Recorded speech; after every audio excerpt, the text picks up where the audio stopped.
إن الحمد لله نحمده ونستعينه ونستغفره ونستهديه ونعوذ بالله من شرور أنفسنا ومن سيئات أعمالنا. من يهده الله فلا مضل له ومن يضلل فلا هادي له، وأشهد أن لا إله إلا الله وحده لا شريك له، وأشهد أن نبينا وحبيبنا وقدوتنا محمد رسول الله صلى الله عليه وعلى آله وصحبه وسلم تسليما كثيرا. أما بعد، يقول عز من قائل بعد أعوذ بالله من الشيطان الرجيم: بسم الله الرحمن الرحيم. يا أيها الذين آمنوا اتقوا الله حق تقاته ولا تموتن إلا وأنتم مسلمون. يا أيها الناس اتقوا ربكم الذي خلقكم من نفس واحدة وخلق منها زوجها وبث منهما رجالا كثيرا ونساء،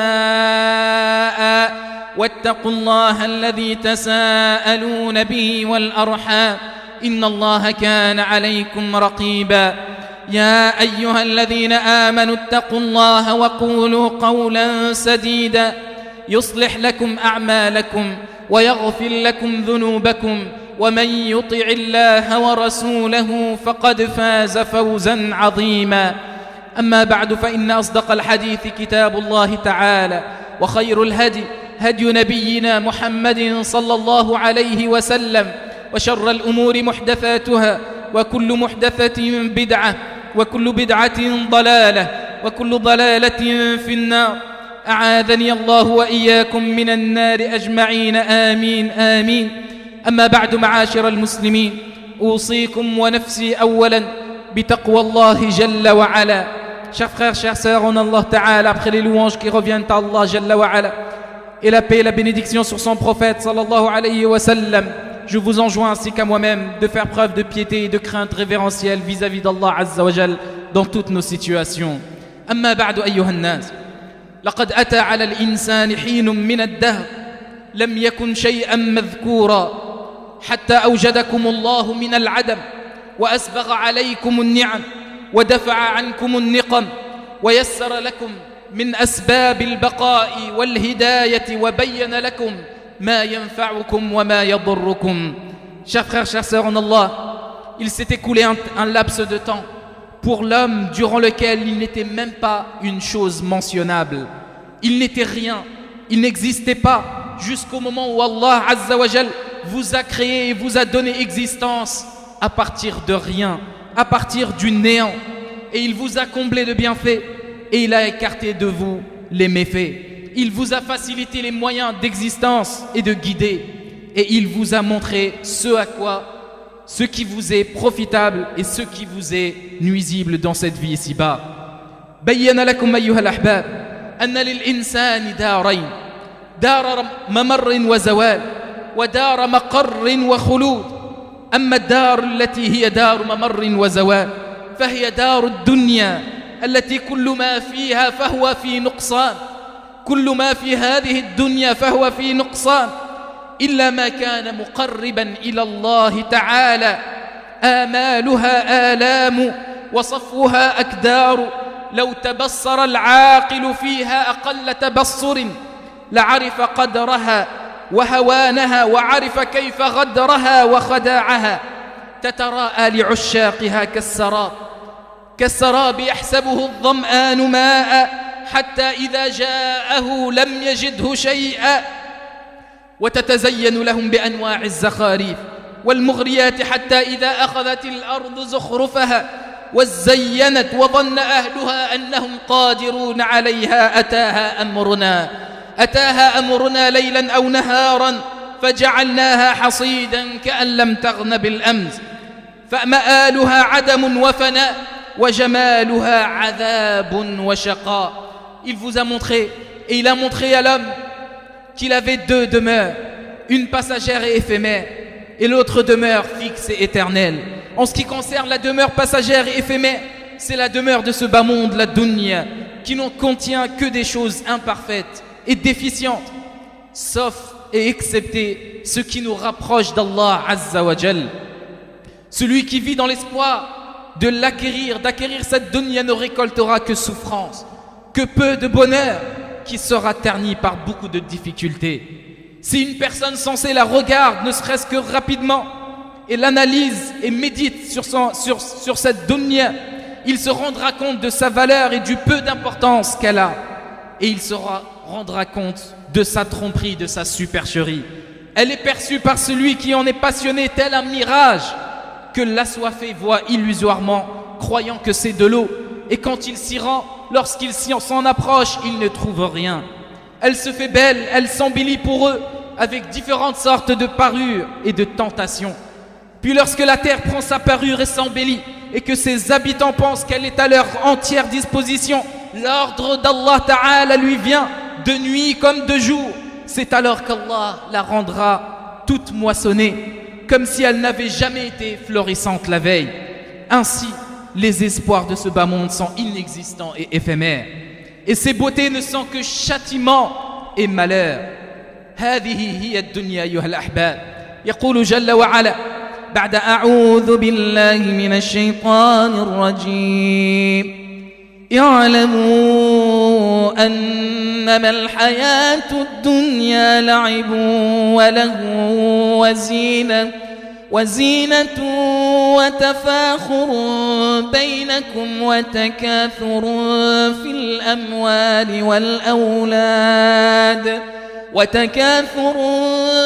الأموال والأولاد كمثل غيث أعجب الكفار نباته ثم يهيج فتراه مصفرا ثم يكون حطاما وفي الآخرة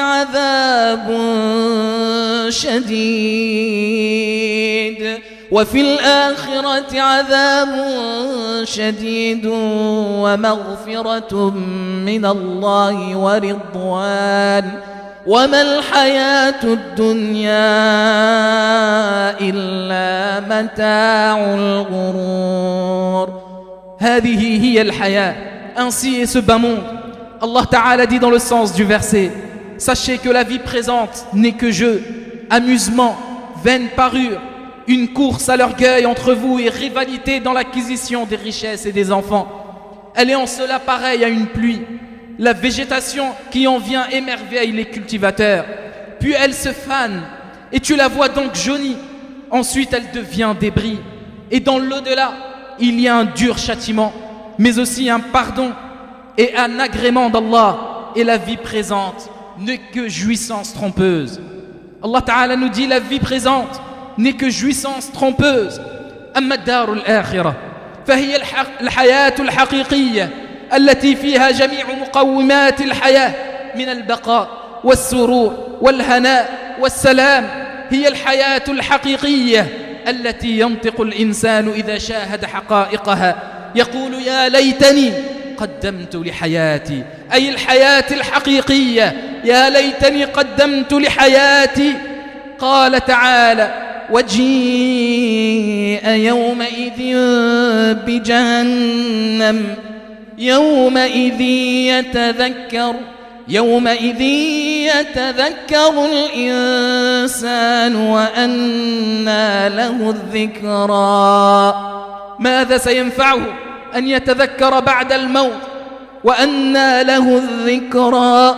يقول يا ليتني قدمت لحياتي. Chers frères, chères sœurs en Allah, quant à la demeure fixe et éternelle, ce n'est autre que la vie de l'au-delà, qui est la vraie vie, qui contient tous les moyens de subsistance, tels que l'existence, la joie, la gaieté, le bonheur, la paix, tout ce qu'espère l'être humain. La vraie vie qui fait parler l'homme quand il se rend compte de sa réalité en disant dans la parole d'Allah Azza wa Jal: hélas, il dira hélas si seulement j'avais fait du bien pour ma vie future. Allah Jalla wa Ala dit dans le sens du verset: et ce jour-là on amènera à l'enfer, ce jour-là l'homme se rappellera. Mais à quoi lui servira-t-il de se souvenir? À quoi va lui servir de se souvenir à ce moment-là? Une fois mort, Mais à quoi lui servira-t-il de se souvenir? Il dira, hélas, si seulement j'avais fait du bien pour ma vie future. Une fois qu'il s'est rendu compte quelle était la vraie vie, une fois qu'il s'est rendu compte quelle était la vie de l'au-delà, il dira, hélas, si seulement j'avais fait du bien durant ma vie. فالحياة الحقيقية هي حياة الآخرة التي يحيا الناس فيها فلا يموتون لا موت بعد موت الموتة الأولى. قال تعالى فمن ثقلت موازينه فأولئك هم المفلحون ومن خفت موازينه فأولئك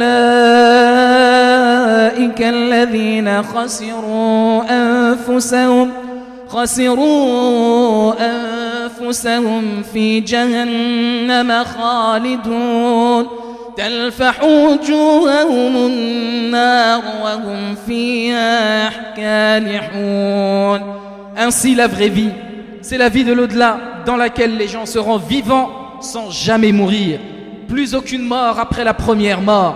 Allah Jalla wa Ala dit dans le sens du verset, ceux dont la balance est lourde seront les bienheureux, et ceux dont la balance est légère, c'est-à-dire des bonnes actions, ceux dont la balance sera légère et seront ceux qui ont ruiné leurs propres âmes, et ils demeureront éternellement dans l'enfer.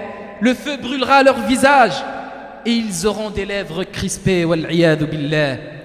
اتقوا الله تعالى عباد الله وانظروا نظر العاقل البصير المؤمن قارنوا بين الحياة الدنيا والحياة الآخرة لتعرفوا الفرق بين الدارين.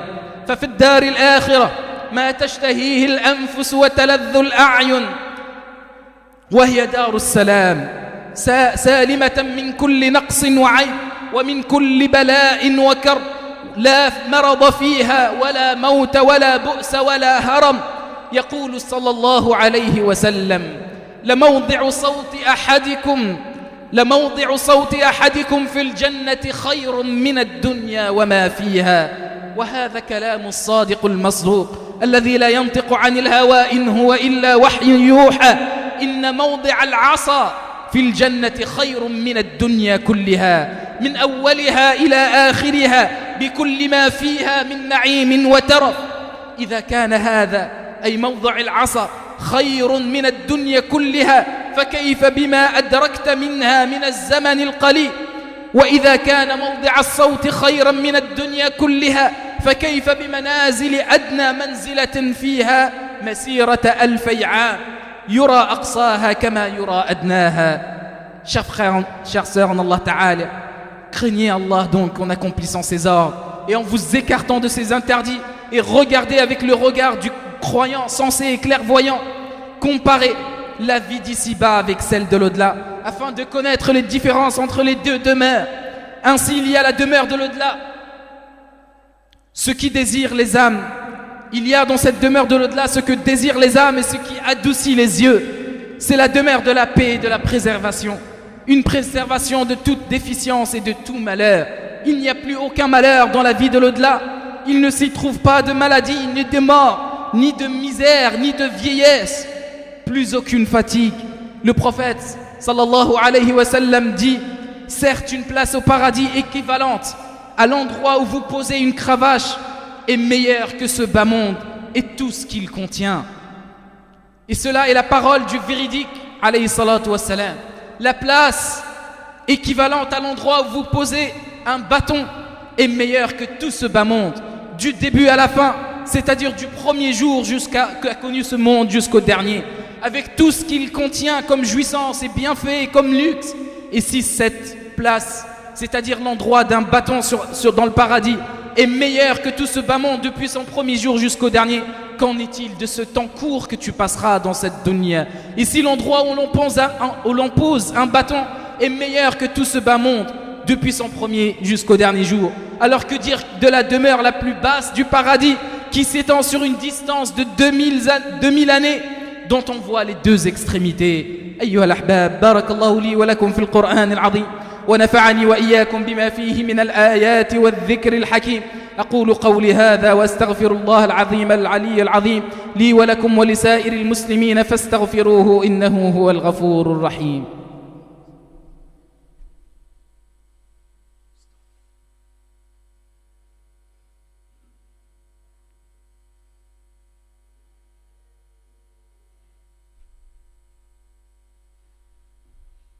الحمد لله ثم الحمد لله. الحمد لله على إحسانه، وله الشكر على توفيقه وامتنانه، وأشهد أن لا إله إلا الله وحده لا شريك له تعظيما لشانه، وأشهد أن نبينا وحبيبنا وقدوتنا محمد عبده ورسوله الهادي إلى رضوانه، صلى الله عليه وعلى آله وصحبه وإخوانه. أما بعد، معاشر المسلمين، إن من العجب العجاب أن يؤثر أقوام الحياة الدنيا على الآخرة، والآخرة خير وأبقى، ويؤثرونها على الآخرة فيعملون لها، أي يعملون للدنيا ولتحصيل الدنيا، ويدعون عمل الآخرة. يحرصون على تحصيل الدنيا، وإن فوتوا ما أوجب الله عليهم ينغمسون في شهواتهم وسهواتهم، وينسون شكر من أنعم بها عليهم. علامة هؤلاء الذين يجرون وراء الدنيا أنهم يتكاسلون عن الصلوات وعن العبادات، ويتثاقلون عن ذكر الله جل وعلا، ويخونون في الأمانات، لا عهد لهم ولا أمان فيهم، يغشون في المعاملات ويكذبون في المقالات، ولا يوفون بالعهود، ولا يبرون الوالدين، ولا يصلون الأرحام، ولا يصلون الأقارب. فهذه علامتهم وعلامة من يركض وراء الدنيا. Parmi les choses étonnantes que l'on constate dans notre vie ici-bas, le fait que des gens préfèrent la vie de ce bas monde à celle de l'au-delà, alors que celle de l'au-delà est meilleure et plus durable. Ils la préfèrent à l'au-delà, et ainsi ils s'y activent et délaissent les œuvres de l'au-delà. Ils sont avides dans l'acquisition des biens de ce bas monde, même s'ils doivent pour cela braver des interdits, même s'ils doivent pour cela délaisser ce qu'Allah tabaraka wa ta'ala leur a ordonné d'accomplir. Ils s'adonnent à leurs désirs et aux distractions, et ils oublient d'en remercier celui qui les en a gratifiés, Allah Jalla wa Ala. Le signe distinctif de ce genre de personnes, de ces personnes qui ont préféré la vie d'ici-bas à celle de l'au-delà, c'est qu'ils sont feignants vis-à-vis de la prière, vis-à-vis de tout acte d'adoration. Ils sont paresseux à l'évocation d'Allah, ils trahissent les dépôts, ils ne sont pas dignes de confiance, ils volent lors des transactions, ils mentent lorsqu'ils parlent, ils ne respectent pas leurs engagements, ils ne respectent pas leurs parents et coupent les liens de parenté. Tel est le signe des gens qui courent derrière les bienfaits de ce bas monde. أيها الناس، إن من آثر الحياة الآخرة على الدنيا حصل له نعيم الآخرة والدنيا، لأن عمل الآخرة يسير على من يسره الله عليه، ولا يفوته من نعيم الدنيا شيء. فإن مات ترك شيئا لله، فإن مات وترك شيئا أي شهوة أو أي شيء تركه لله عوضه الله تبارك وتعالى في الآخرة خير منه، كما قال النبي صلى الله عليه وسلم. والله سبحانه وتعالى يقول: من عمل صالحا من ذكر أو أنثى وهو مؤمن فلنحيينه حياة طيبة ولنجزينهم أجرهم بأحسن ما كانوا يعملون. بأحسن ما كانوا يعملون. Certes, celui qui préfère l'au-delà, al-akhira, à ce bas monde, celui-là acquérera les biens de cette vie ici-bas comme celle de l'au-delà. Les actes de l'au-delà sont faciles en réalité pour celui à qui Allah Ta'ala les a facilités, et il ne manquera en réalité rien des bienfaits de ce bas monde. Ainsi, s'il meurt en délaissant une chose pour Allah, Allah Azza wa Jalla lui remplacera en meilleur dans l'au-delà, comme l'a dit le prophète sallallahu alayhi wa sallam. Et Allah dit dans ce sens: quiconque mâle ou femelle fait une bonne œuvre tout en étant croyant, nous lui ferons vivre une bonne vie et nous les récompenserons certes en fonction des meilleures de leurs actions. وَمَنْ كَانَ يُرِيدُ الْحَرْثَ الْآخِرَةِ نَزِدْ لَهُ فِي حَرْثِهِ. Il dit également: quiconque désire par ses actions labourer le champ de la vie future, nous augmenterons pour lui son labour. أما من آثر الدنيا على الآخرة فإنه قد يؤتى من الدنيا ولكن ليس له في الآخرة من نصيب. قال تعالى من كان يريد الحياة الدنيا وزينتها نوفي إليهم أعمالهم فيها وهم فيها لا يبخسون أولئك الذين ليس لهم في الآخرة إلا النار وحبط ما صنعوا فيها وباطل ما كانوا يعملون. En revanche, celui qui préfère la vie ici-bas à celle de l'au-delà, il se peut qu'il acquiert certaines choses dans sa vie, mais il n'aura aucune part dans l'au-delà. Allah Ta'ala dit, ceux qui veulent la vie présente avec sa parure, nous les rétribuerons exactement selon leurs actions sur terre, sans que rien ne leur soit diminué. Ceux-là sont ceux qui n'ont rien dans l'au-delà que le feu. Ce qu'ils auront fait ici-bas sera un échec et sera vain ce qu'ils auront œuvré. اللهم اجعلنا ممن آثروا الحياة الآخرة على الدنيا وآتنا اللهم في الدنيا حسنة وفي الآخرة حسنة وقنا عذاب النار. Nous demandons à Allah Jalla wa Ala de faire en sorte que nous fassions partie de ceux qui ont préféré la vie de l'au-delà à ce bas monde et qu'il nous accorde une belle part tout de même dans ce bas monde, belle part dans l'au-delà également, et qu'il nous protège du feu de l'enfer. عباد الله اتقوا الله تعالى وأطيعوه وعليكم بالجماعة فيد الله على الجماعة ومن شذ في النار. واعلموا أن الله جل وعلا أمركم بأمر بدأ فيه بنفسه وثنى فيه بملائكته بقوله إن الله وملائكته يصلون على النبي يا أيها الذين آمنوا صلوا عليه وسلموا تسليما. اللهم فصل وسلم وزد وبارك عليه. اللهم صل عليه في الأولين وصل عليه في الآخرين وصل عليه يا ربنا في الملأ الأعلى إلى يوم الدين. اللهم صل على نبينا محمد. اللهم جازه عنا خير ما جازيت نبيا عن أمته ورسولا عن رسالته. اللهم واسقنا من يده الشريفة شربة لا نظمأ بعدها أبدا. ردنا اللهم ورد شبابنا وبناتنا إلى دينك مردا جميلا. اللهم احفظ شبابنا وشباب المسلمين وردهم إلى دينك مردا جميلا، واحفظهم اللهم في هذا البلد خاصة وفي جميع البلدان عامة برحمتك يا أرحم الراحمين. ربنا اغفر لنا ولوالدينا وارحمهما كما ربونا صغارا. ربنا آتنا في الدنيا حسنة وفي الآخرة حسنة وقنا عذاب النار. وصل اللهم على نبينا محمد وعلى آله وصحبه أجمعين. وآخر دعوانا أن الحمد لله رب العالمين. وقوموا إلى صلاتكم.